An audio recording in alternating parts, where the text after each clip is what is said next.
आपने एक कहावत जरूर सुनी होगी कि शादी के लड्डू जो खाए वह भी पछताए और जो न खाए वह भी पछताए। आज की घटना में कुछ ऐसा ही है। एक व्यक्ति जो कि शादी कर अपनी दुल्हन को लाता है और पहली रात होती है। उस रात को वह संबंध बना रहा होता है और उसे नींद आ जाती है। फिर कुछ ऐसा होता है जिसे सुन आपके पैरों तले जमी खिसक जाने वाली है। सो नमस्कार, मैं करण राज, आप देख रहे हैं अनोखे अपराध। ये घटना जो है राजस्थान के बाड़मेर की है। राजस्थान के बाड़मेर के एक थाने में एक व्यक्ति दौड़ता हुआ पहुंचता है और चिल्लाते हुए आता है, कहता है, साहब मेरी हेल्प करो, मेरी मदद करो, मेरी मदद करो। इस बात को सुनते ही सभी पुलिसकर्मी जो थे उसे ले जाते हैं अंदर और बैठाते हैं और एक गिलास पानी ला कर देते हैं। कहते हैं पहले तुम पानी पी लो, उसके बाद जितनी भी बातें करनी हो वह साहब अंदर बिजी है, वह बाहर निकल कर आएंगे, उनसे सारी बातें तुम कह देना, वह तुम्हारी मदद जरूर करेंगे। इस बात को सुनकर वह व्यक्ति जो होता है वह पानी को पीता है और साहब का इंतजार करने लगता है। करीब 10 मिनट बीतते हैं, तभी जो उस थाने का थानेदार जो होता है वह बाहर निकल कर आता है। थानेदार को देखते ही वह व्यक्ति जो होता है वह थानेदार के पास जाता है और कहता है, साहब मेरी मदद करो, मेरी मेरी मदद करो। इस बात को सुनते ही जो थानेदार होता है वह कहता है, आखिर तुम्हारे साथ ऐसा क्या हुआ है जो तुम इतने जो कि हरासमेंट में लग रहे हो। इस बात को सुनते ही जो वह व्यक्ति होता है वह कहता है कि साहब मेरे जो कि है मेरा संसार जो है वह लूट चुका है, मैं बर्बाद हो चुका हूँ। इस बात को सुनकर पुलिसकर्मी जो होते हैं वह थानेदार जो होता है वह कहता है, आखिर बात क्या है, माजरा क्या है, तुम पूरा डिटेल में बताओ। तो वह व्यक्ति जो होता है वह कहता है कि उसका नाम सूरज है, उम्र 28 साल है, उसके माता पिता जो हैं वह बुजुर्ग हैं और वह गाँव में रहा करते हैं। यहीं के पास के बाजार में वह जॉब किया करता है और अपने माता पिता का ध्यान रखा करता है। जो दिन थोड़ा था वह बहुत ही अच्छे से गुजर रहा होता है। दिन गुजर तो रहे थे, लेकिन मुझे अब एहसास होने लगा था कि मुझे अब जो कि लाइफ पार्टनर की आवश्यकता है। मुझे अकेलापन एहसास होने लगता है। तभी मैं अपने माता पिता से कहता हूँ कि माँ मुझे शादी करनी है, जो कि मैं शादी कर लूँगा तो जो है मैं जॉब पर रहता हूँ, तुम्हारे कोई ख्याल नहीं रखता, इसलिए तुम्हारी बहू आ जाएगी तो तुम्हारा ख्याल भी रखेगी और मेरा भी ख्याल रखेगी। इस बात को सुनकर मेरे माता पिता जो होते हैं वह कहते हैं, ठीक है बेटा, अगर तुम चाहते हो तो मैं तुम्हारे लिए कोई अच्छी सी लड़की की तलाश करता हूँ। इस बात को कहकर मेरे माता पिता जो थे वह मेरे लिए एक लड़की को ढूंढना शुरू कर देते हैं। वह लड़की ढूंढ ही रहे होते हैं, तभी एक मेरा दोस्त था, वह कहता है कि दोस्त अगर तुम शादी ही करना चाहते हो तो मेरे नज़र में एक लड़की है, वह बेहद ही सुंदर है और सुशील है, वह तुम्हारा ख्याल बहुत ही अच्छे से रखेगी। जो तुम्हारे पास पैसे की कोई कमी तो है नहीं और तुम्हें सिर्फ पत्नी की कमी है, वह तुम्हारी पत्नी वह अच्छी पत्नी बनकर दिखाएगी।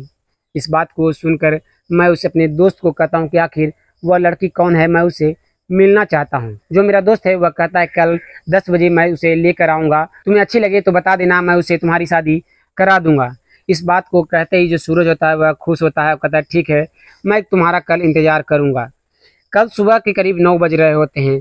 जो सूरज होता है वह नहा धोकर तैयार होता है और नए नए कपड़े पहनकर वह उस लड़की का इंतजार करने लगता है, अपने दोस्त का इंतजार करने लगता है। 10:15 हुए थे, मैं उसका इंतजार बरामदे में बैठकर कर रहा होता है, तभी दरवाजे की घंटी बजना शुरू हो जाती है। मैं वहाँ से उठता हूँ और दरवाजे पर पहुँच दरवाज़ा खोलता हूँ तो देखता हूँ कि मेरा दोस्त जो है वह बाहर खड़ा है। मैं उसे देख कर कहता हूँ कि जो लड़की तुम लाने वाले थे, मुझसे मिलाने वाले थे, वह आई या नहीं। जो मेरा दोस्त था वह कहता है कि ठीक है, मैं तुम्हारे लिए उस लड़की को बुला कर लाया हूँ, वह पीछे है जो आ रही है। इस बात को सुन मैं मुस्कुराने लगता हूँ, तभी वह लड़की वहाँ पर आती है और वह उस मेरे दोस्त के साथ अंदर घर पर आती है और मैं बरामदे में जाता हूँ और वहाँ से कुछ नाश्ता वगैरह का व्यवस्था कर बरामदे में ला कर रखता हूँ और सभी मिलकर बरामदे में हम लोग बैठते हैं। सभी बैठकर एक दूसरे से बातें कर रहे होते। मेरी नज़र जो थी उस लड़की पर पड़ रही होती है, वह बेहद ही खूबसूरत थी और उससे मेरी नज़रें जो थी वह हट नहीं रही होती है। मेरा दोस्त कहता है कि नज़रें बाद में मिलाना, पहले हम लोग बातें कुछ कर ले, तुम्हें जो पूछना है इस लड़की से पूछ सकते हो। सूरज उस लड़की से पूछता है कि तुम्हारा नाम क्या है, तो वह लड़की जो होती है वह बताती है कि उसका नाम रागनी है और उम्र 26 साल है। जो वह अभी बीकॉम की तैयारी कर रही है और वह जो है वह अपने हॉस्टल में रहती है और वहीं पर अपने खर्चे को जॉब कर जो कि पुरा रही है। जो उसके माता पिता इस दुनिया में नहीं है। जो वह सूरज होता है इस बात को सुनकर वह मुस्कुराता है और कहता है कि तुम मुझे काफ़ी अच्छी लगी, जो तुम मुझे पसंद हो। इतना सुनते ही जो सूरज का दोस्त होता है वह कहता है, ठीक है तुम्हें ये लड़की जो रागनी पसंद ही है तो शादी का मुहूर्त भी हमें बता दो कि तुम्हें कब शादी करनी है। जो सूरज होता है वह कहता, पहले मैं अपने माता पिता से बात करूंगा और उसके बाद मैं शादी करने को बताऊंगा कि किस दिन हमें शादी करनी है। इतना कहते ही वह सभी लोग जो थे और भी बातें करने लगते हैं। उन दोनों को जाते ही जो सूरज होता है वह अपने माता पिता के पास कॉल लगाता है और कहता है कि माँ, मैंने एक लड़की देखी है, नाम है रागनी, उम्र 26 साल है। वह बीकॉम की तैयारी कर रही है और यहीं पर बीकॉम की तैयारी करते हुए वह जॉब भी करती है, लेकिन उसके माता पिता जो नहीं हैं। जो वह लड़की अच्छी है, अगर तुम चाहो तो मैं उससे शादी करने को तैयार हूँ। जो सूरज के माता पिता थे वह कहते हैं कि अगर तुम्हें वह लड़की पसंद ही है तो मुझे क्या इनकार करना, तुम उसे शादी कर लो। जो कि कब का शादी करना है, जो किस दिन डेट बैठाऊं, तुम बता दो। इतना कहते ही सूरज जो होता है वह कहता है कि जल्दी से पतरा निकालो और वहाँ से जितने भी सरकार बताएंगे कि इस तारीख को जो कि तुम्हें डेट रखनी है, वह उस तारीख को हम लोग की शादी करा देना।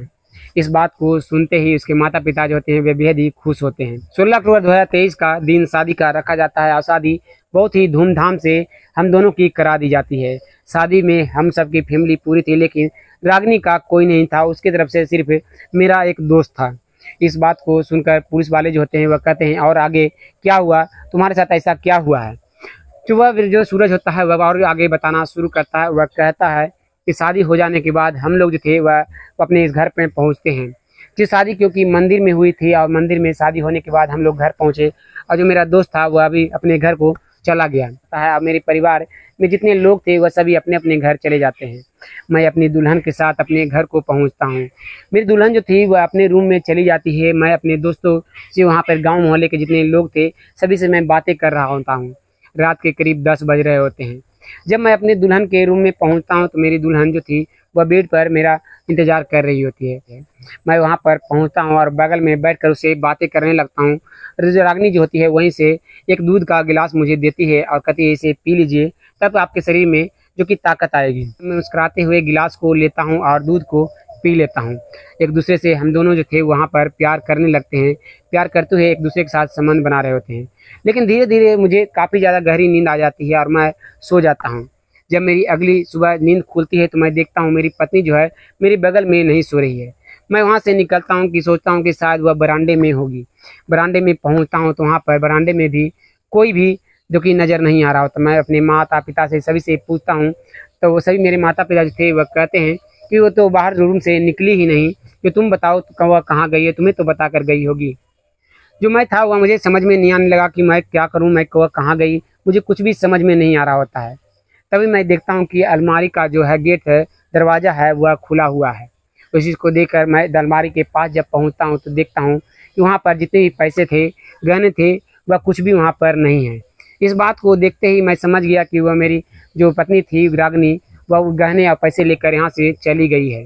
तभी मैं खिड़कियों के पास जाता हूँ और वहाँ से देखता हूँ तो देख जर बाहर में जो कि बेड है वह गिरा हुआ है और तकिया गिरा हुआ है और वहीं से एक साड़ी लटका हुआ है। इसे देखकर मैं तुरंत से आपके पास पहुंचा हूं। थानेदार इतना सुनते ही सूरज को कहता है कि तुम्हारा दोस्त का नाम क्या है, पहले उस दोस्त को हम लोग ढूंढेंगे, उसके बाद रागनी का पता लगाएंगे कि आखिर रागनी कहाँ गई है। जो सूरज होता है वह बताता है कि उसका नाम दीपक है, जो कि वहीं के पास में ही वह रहता है, उसका अपना घर यहीं पर है। पुलिस जो होती है वह सूरज को अपने जीप में बैठाती है और वहाँ से निकलती है और दीपक के घर पर पहुँचती है। दीपक जो था वह अपने लैपटॉप पर कुछ कर रहा होता है। पुलिस वहां पर पहुंचती है और दीपक को गिरफ्तार करने लगती है। तभी दीपक वहां से भागने की कोशिश करने लगता है। दीपक को पकड़कर थाने लाया जाता है और उसे बैठाकर पूछताछ की जाती है कि बताओ रागनी के तुम कहाँ मिले थे, कहाँ से उसे ले आए थे और उसकी शादी करवाई थी। जो दीपक था वह कुछ भी बता नहीं रहा होता है, वह इधर उधर की बातें कर रहा होता है। लेकिन पुलिस जो थी उसे पर दबाव बना रही होती कि तुम बताओ, तुम जानते हो कि रागनी इस वक्त कहाँ होगी। काफ़ी देर उसे पूछताछ करने पर जो दीपक होता है वह कबूलना शुरू कर देता है।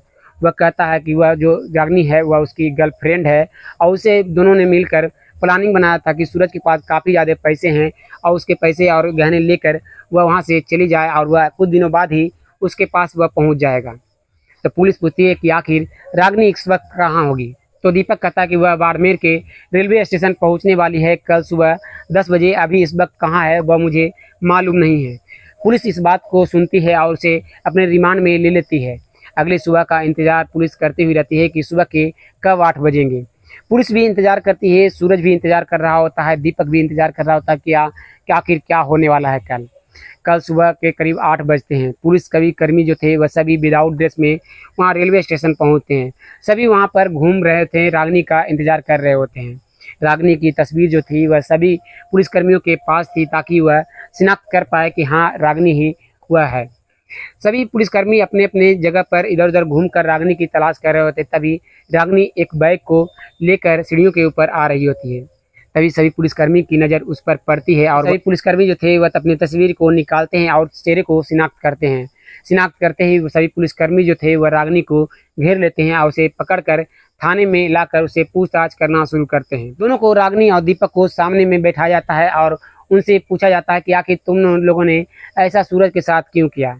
जो रागिनी थी वह कहती है कि सूरज से वह प्यार करती है और वह दोनों काफ़ी दिनों से वह काम कर रहे हैं, लेकिन उनके पास कोई पैसे जमा नहीं हो रहे थे और वह सोच रहे थे वह जब सेटल हो जाएंगे तब दोनों एक दूसरे से शादी करेंगे। उन्हें कोई भी रास्ता नज़र नहीं आ रहा होता है। तभी दीपक का जो दोस्त है सूरज, उसकी शादी होने वाली थी, वह लड़की की तलाश में था कि कोई लड़की अच्छी सी मिल जाए। तो मैं दीपक को कहती हूँ कि क्यों ना जो तुम सूरज के पास जाओ और कहो कि तुम रागिनी से शादी कर लो, वह लड़की अच्छी है, वह मुझे भी पसंद कर लेगा क्योंकि मेरी खूबसूरती में कोई कमी है तो नहीं। इतना सुनते ही मैं दीपक जो होता है वह पहले तो मना करता है। कुछ देर मनाने के बाद दीपक तैयार हो जाता है और वह सूरज के पास पहुंचता है और हम दोनों की शादी हो जाती है। शादी हो जाने के बाद सूरज जितने भी गहने मुझे दिए थे उसे मैं ले जाने की सोचता हूँ, तभी मेरी नज़र अलमारी पर पड़ती है। अलमारी में जाकर मैं जब खोलती हूँ तो देखती हूँ कि वहाँ पर 3 लाख रुपये रखे हुए हैं। मुझे एक समझ में नहीं आ रहा था कि 3 लाख रुपये और गहने लेकर वह कैसे जाए। मैं ये सब सोच ही रही होती हूँ कि दीपक रूम में पहुँच जाता है, तो मैं जल्दीबाजी में बेड पर बैठ जाती हूँ और दीपक का इंतजार करने लगती हूँ कि उसे लगे कि मैं उसका इंतजार कर रही हूँ। दीपक रूम में आता है मुस्कुराते हुए और मेरे पास आकर बैठकर बातें करने लगता है, लेकिन मेरा ध्यान जो था वह उन पैसों पर था, उन गहनों पर था कि यहाँ से वह कब लेकर मैं वहाँ से फरार हो जाऊँ।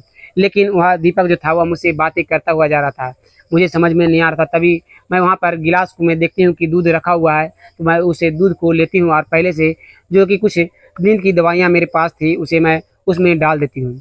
डाल देने के बाद जो दीपक था उस दूध को पीता है और मेरे साथ प्यार करते हुए संबंध बनाना शुरू कर देता है।